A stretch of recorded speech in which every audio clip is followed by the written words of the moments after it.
Me to give us a bit of a look back and a look forward at the Chicago Bears from It's the Bigs, the best beat reporter in Chicago, period.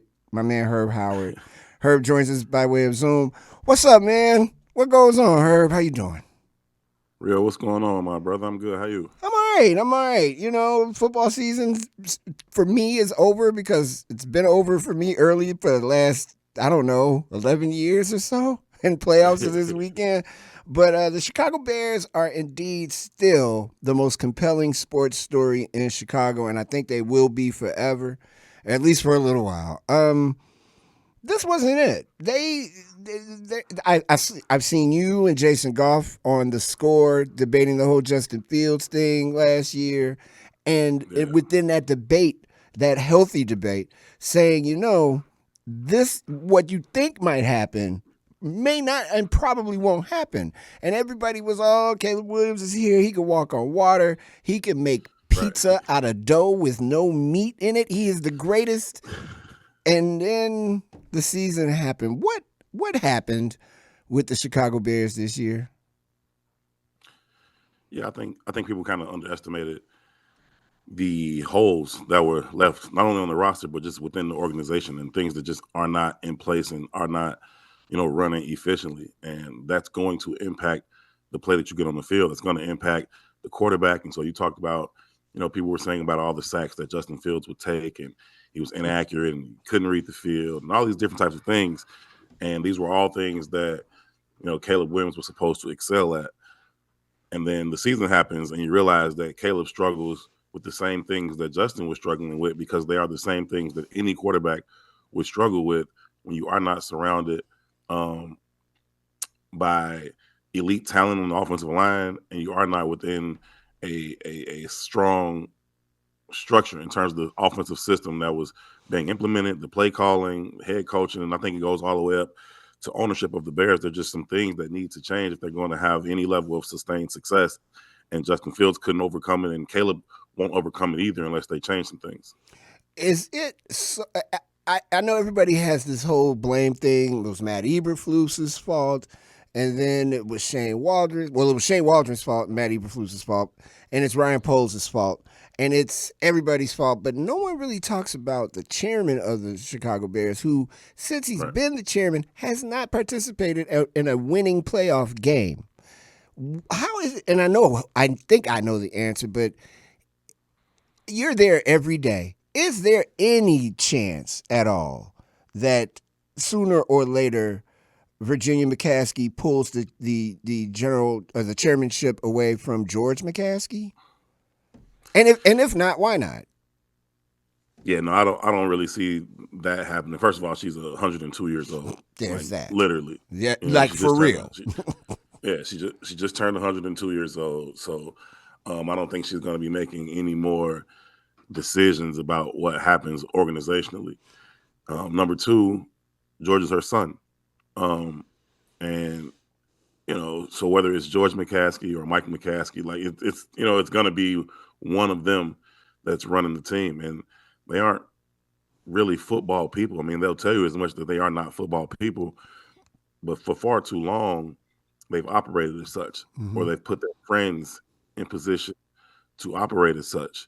And this regime is really the first time where they have Kevin Warren in place as the president and Ryan Poles in place as the general manager. And they've kind of stepped away from their usual structure of how they've run this organization. And so far they haven't been able to turn it around just yet. In terms, speaking of Mr. Warren and Ryan Poles, I think it's going to take some time to kind of they're basically trying to turn around an oil tanker in a puddle of water, and that's tough. So it's gonna take some time, and we'll see. We're gonna learn a lot about Kevin Warren and Ryan Poles this offseason as they make critical head coaching hire and they try and use the resources that the Bears have, which they do have a lot in terms of um, salary cap space and draft capital to be able to improve the offensive line and fill some of the holes on this roster. If they're successful at doing those two things, finding the right head coach, most importantly, but also, improving this roster where it needs to be, then I think they'll be on their way to turning things around. But still, organizationally, there are just some things that need to change. You had a whole stadium full of people yelling, "Sell the team," at Yeah. the last home game against the Lions.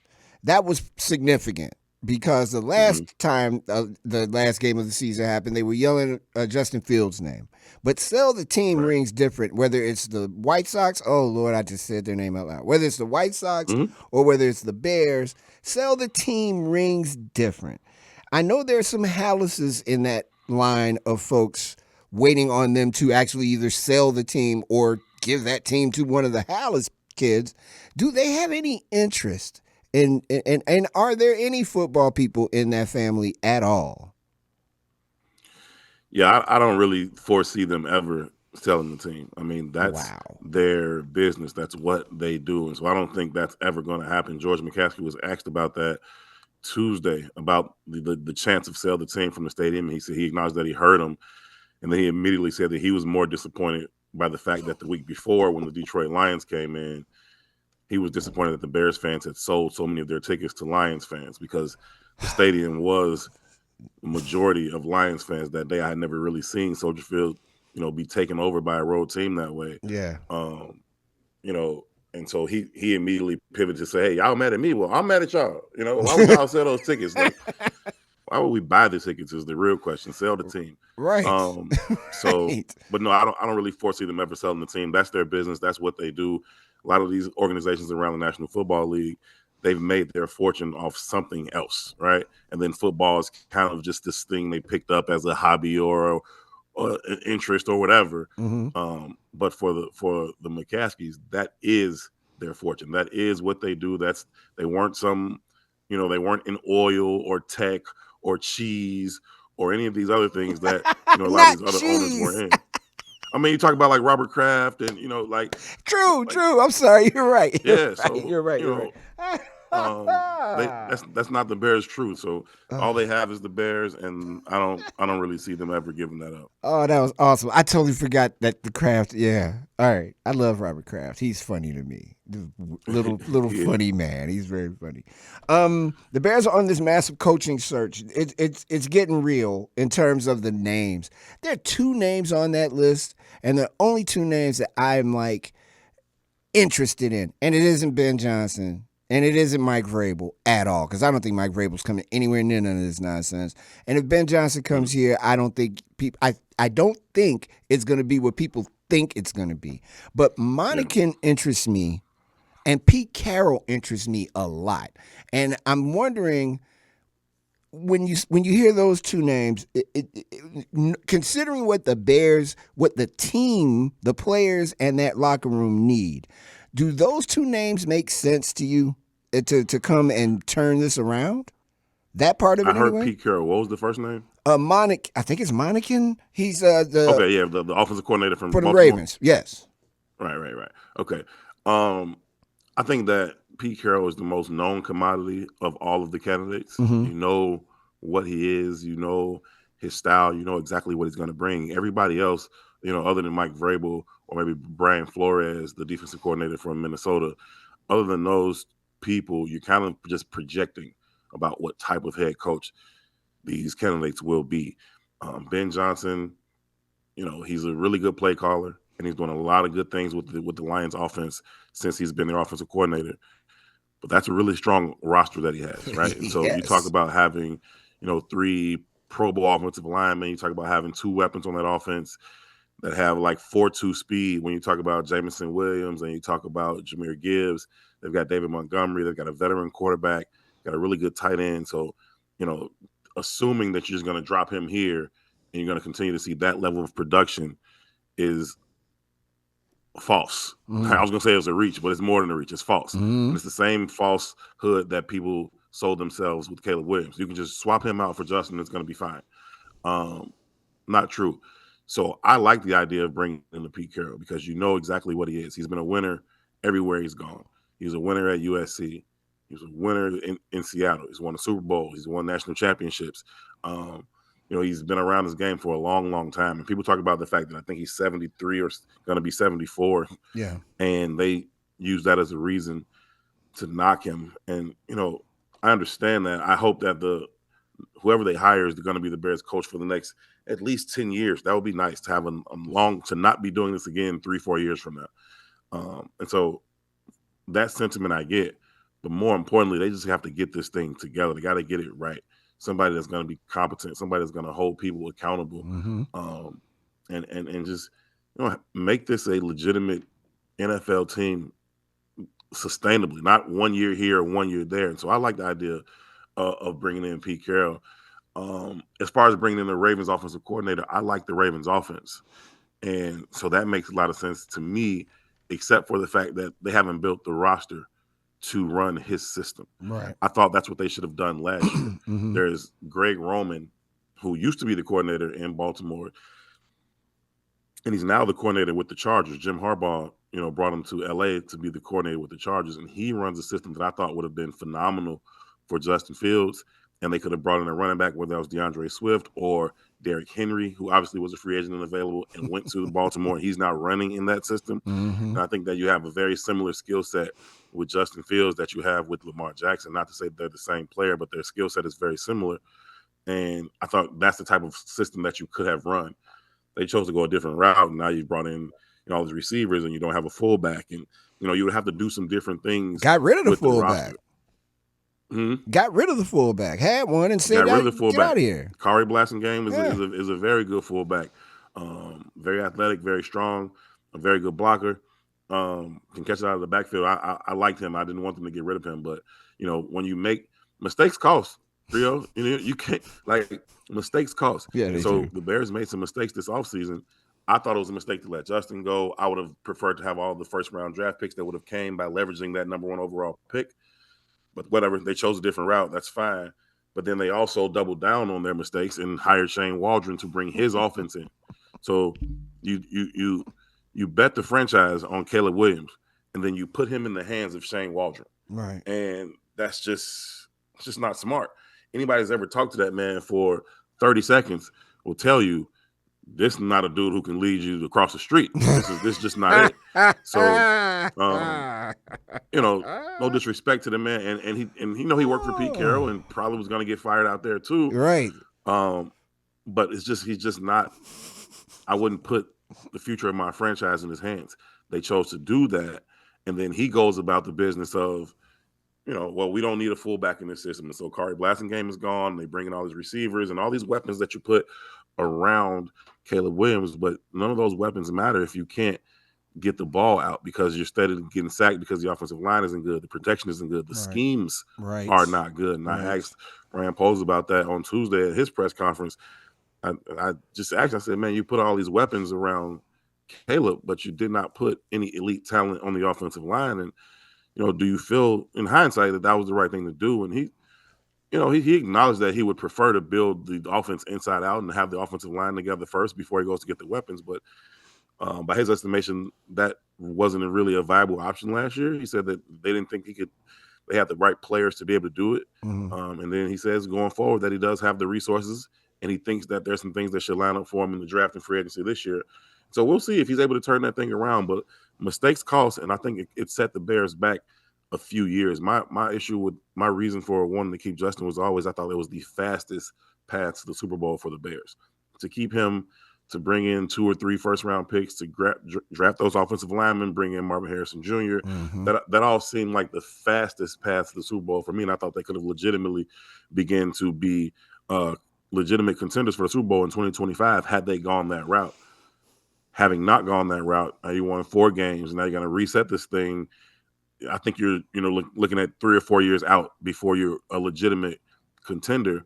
And now you're talking about being up against the end of Caleb's rookie contract. So now you're going to have to pay him. Are you going to pay him $400 million before you know what you like? I think it was a misstep. And like I said, mistakes cost. This is WLPNLP Chicago, 105.5 FM Lumpy Radio, news from the Service Entrance, the radio show. We are with my man, Herb Howard. Herb Howard is from It's the Bigs. They are all over it. Everything that's happening in Chicago sports, they are on top of it, and they have a really good time while they do it. All you got to do is look at those videos. They are having fun every rip. There's a couple more things, and then I'm gonna spring you, brother. I watched in my lifetime the Chicago Bears go to 2 Super Bowls. Lovie Smith and Mike Ditka both Yeah. really brought the idea of how a locker room is supposed to function, how you Yep. handle players who are problems, and how you can win in the National Football League. They have not had a good coach in between those times. Well, they had good coaches, but they couldn't get the Or job since. done. And they haven't had one since Lovie Smith. I don't trust the current organization of Warren and Poles and the other 15 people that they got helping them make a decision. Nor do Right. I trust the amount of candidates will get them the one they want. Apparently, and if you want Mike Vrabel, don't you put a contract in front of him? You could do it electronically. He wasn't there. He was over Zoom. You can make it so that he could sign electronically his deal. You Yeah. tell him this is how much money we have. This is what we want to do. Here's your contract, and push it across to him and make him sign it. But that aside, with my distrust as the framing for this, who do you think is going to be the I believe it will be the 14th head coach in the history of the Chicago Bears franchise? It's a great question, Mario, and I've been asking a lot lately, and I don't want to avoid the question, but I don't really have a short answer for you. What I'll say is this: it's a very, very hard job to fill. It's a very, very. I don't think there are not 32 good head coaches, That's right. And so that's where you got to start. There are not 32 good head coaches in the National Football League. And so the success rate of finding a good one, to me, is probably only about 33%. I look around the league, I say maybe a third of these head coaches are really good. They're really good head coaches. And then another third of them are okay, and they keep their teams around, you know. And then every year, that bottom third is at risk for being fired. Every single year, there's turnover. There's 7, 8, 9 of them that get fired, or at least are on the hot seat every single year. And because of that, then I think the greatest chance of them having success is only 33% in terms of, do I think the Bears are going to get this thing right? Yeah. And then you also got to factor in that they're the Bears. So if the max is 33%, then you put Bears tax on it. It's probably like 25% confidence in them getting it right. For me. Wow. Now, who would I think would be the person to get it right? It's just tough, man. I think Vrabel would be good in terms of coming in and setting the standard. But I think Vrabel's going to New England. Absolutely. I think the moment he became available, you saw Robert Kraft immediately fired Gerard Mayo, and I think Vrabel's going there. So I'm not really considering him as a serious candidate anymore. And the only way I think you could sway him would be to back up the Brinks truck, which the McCaskies are not going to do. Not if they're trying to build a stadium. The idea that they're just going to outbid Robert Kraft is not a real thing. Right. Brian Flores is very intriguing to me, the defensive coordinator from the Vikings. He's been a head coach before down in Miami. I don't know what the closed door feelings are about him. He's currently suing the National Football League for discrimination. Hasn't stopped him from being successful as a coordinator in Minnesota. That defense has been really good since he's taken it over. But he's a very intriguing candidate to me. And after that, I really be guessing. You know what I mean? I would really just be projecting who I think. I like what Ben Johnson does on offense, but I don't know that he can command the room. It's not the same job, right? So people think, oh, he's a good play caller and offensive coordinator. He's going to be a good head coach. It's not the same job. You know that, Mario. Yeah, like, man. it's a different thing. Yeah. And so, I don't – Matt Eberflus is a really good defensive coordinator, really good defensive play caller. He's not a good head coach. Right. It's just it's a different thing that you're asking him to do. If it's not going to be Vrabel and it's not going to be Brian Flores, and I'll say Ben Johnson just because he's the hot candidate, it's not going to be, one of those guys. And you're not going to bring in Pete Carroll, because I would be for that in a heartbeat. Absolutely.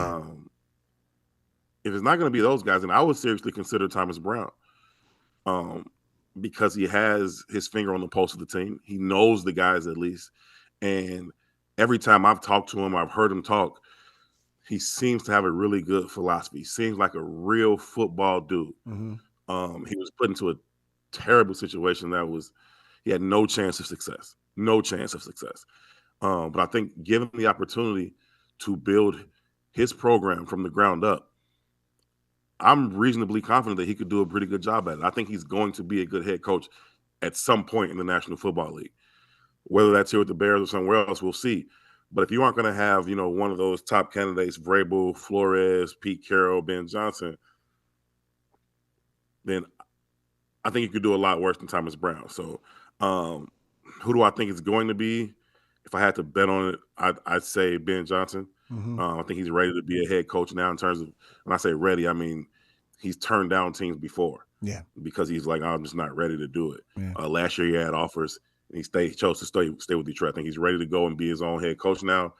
I think he's very intrigued by the idea of nurturing Caleb Williams from his second year going forward. And so that's intriguing. And I think, the Bears will want him. And so if I had to bet, I would say it's going to be him. It's not going to be Vrabel. There's too many unknowns with Flores and, his relationship with the league. Right. Pete Carroll. That's my guy. Yeah. Oh, man. Do you know how much fun that would be to have Pete Carroll out here almost as I would old love as to the talk to him owner? every day. That would be great. Y'all would have a ball out there at 1920. That would be fun every day because Pete Carroll has been to consecutive playoffs, 10 years worth at least, with Seattle. And he went to 2 or 3 Super Bowls with it. Come on, yeah. They need somebody that can be in that locker room and be like, look, this is how we're going to do this. And if you don't want to do it this way, I will find you another gig somewhere. You got to go. And nobody's done that. Everybody has been like, oh, it's okay. It's going to be fine. Caleb and Thomas Brown getting into it the last 4 weeks of the season has been worth it for me because you can tell the difference in how Caleb is approaching what happens to him as a consequence of something bad he does, as opposed to before when they were, oh, it's going to be okay. Cool out, bro. No, man, coach that kid. He needs to be coached. And he didn't finish his college career well, if you ask me, because I think he wasn't being coached. But anyway, it's all over. I like... And while I got you, might as well get a Super Bowl prediction out of you. I like, unless Patrick Mahomes retires before the end of the playoffs, I like the Chiefs against the Lions. I just think unless they totally break down, that Lions-Philly conference championship game is going to be one for the ages, and I think they might outlast Philadelphia. Going to be hard. I think it's going to be Chiefs-Lions. What do you think? With the Chiefs winning. Man. With the Chiefs winning again for a third win in a row. Winning? Yeah, absolutely. Okay. Listen, it's hard to bet against 15, man. As long as they got Mahomes. That's what I'm saying. My man alive. That sounds good to me. Unless he retires, Yeah. I will go back to my preseason Super Bowl pick. And I picked the Eagles to come out of the NFC. And I picked the Houston Texans to come out of the AFC because I really, really liked what they were building. Unfortunately, that's not going to happen because the team that I really like, they're decimated. Stephon Diggs, they lost him for the season early. And now they've lost Tank Dell, another one of their top 3 receivers. And so their offense just isn't the same. I like C.J. Stroud. I like the running backs. I love the defense. I love what DeMeco Ryans is building out there. I had a chance to talk to him in the spring down at the league meetings, owner meetings in Florida. Really cool dude. So I like what he's building. So I felt really good about them coming into the season. And I still would if they hadn't had those 2 big injuries. And they just aren't the same team, so they aren't going to go. I like the Baltimore Ravens to come out of the AFC. I don't know why I'm avoiding the Chiefs. I don't know if I'm being a hater or I'm just – it's something like when I watch them play, it's just something I'm not seeing. And then 15 just finds a way to pull it out and they win the game. And that matters, right? He's going to be able to do that in the playoffs too. But I think as the competition gets tough and these games get bigger, them kind of just skating by all year. And I know they only lost once until they, gave away the game to Denver, and that was really smart too. They let Denver come in there and beat them. Well, they went to Denver, wherever it was at, Yeah. and 38-0. Yeah, man. They're like, go ahead, do it. Go ahead, do it. We're not playing We're nobody. not playing It don't matter to nobody. us. We have the number 1 seed locked up. But more importantly, Yeah. I think they was like, ain't no way in hell Joe Burrow getting in here. Right. We are We're not letting that letting happen. Joe Burrow in No, at all. because that was And the team to watch out the for. I think. Bengals have won 5 straight. Yeah. And Joe Burrow and Patrick Mahomes have had some classic duels, and Joe Burrow has beaten him Yeah. before. And I think that they said no way we letting Joe Burrow come into these playoffs through the back door with Jamar Chase and T. Higgins in that offense. So I think they laid down, and that was really smart. Mhm. But when I seen them play, I just haven't really seen them dominate that way. So I think the Baltimore Ravens, I like what they do offensively. They got a really, really good defense. They're very physical. They're opportunistic. They take the ball away. That running game allows them to kind of dictate the flow and the pace of the game and dominate time and possession. So I really like the Baltimore Ravens, and I think they'll face the Eagles in the Super Bowl. And if I'm being honest with you, I kind of right now I want to pick the Ravens, but I'll stick with my preseason pick because I picked the Eagles to win the Super Bowl. So I'll go Eagles over the Ravens down in New Orleans. Herb Howard from It's the Bigs. Thank you so much, brother. There's a whole conversation you and I are going to have that's not on the mic about whose number they should retire along with Derrick Rose's number, because I'm so glad they're doing that. But, man, I got to tell you, they have never retired Artis Gilmore's number, and he did a whole lot for that franchise when I was a very young man. And you could I knew that's where you were going with it. Yeah, and you could put Chet Walker in there too. So you could put Dennis Rodman up there if you want to. It's a lot of cats you could put up in the rafters. But there's absolutely nothing that I'm against when it comes to having Derrick Rose's number up there, man, dude. Pooh is, even though I went to Chicago Vocational High School and I really don't like anything about the Meon, he and Ben Wilson represent the highest tier of Chicago basketball, and Mark Aguirre and Isaiah. They represent that part of Chicago high school basketball and Chicago basketball, period. That's just like the highest heights, and there's a bunch of them too.